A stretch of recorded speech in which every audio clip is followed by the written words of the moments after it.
Qanlıdərədə qorxunc tapıntı. Aylardır axtarılan şəxsin meyidi tapıldı.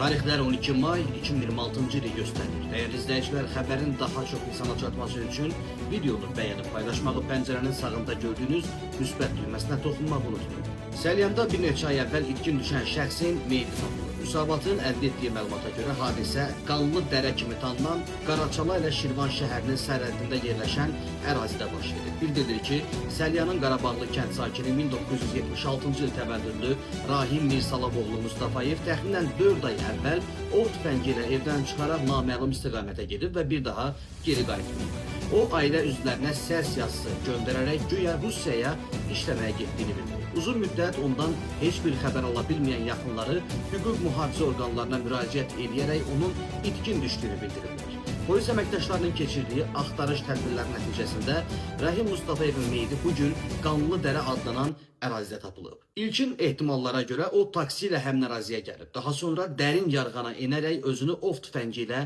güllələyib. Meyidin qalıqları aidiyyəti üzrə təhvil verilib, faktla bağlı araşdırma aparılır.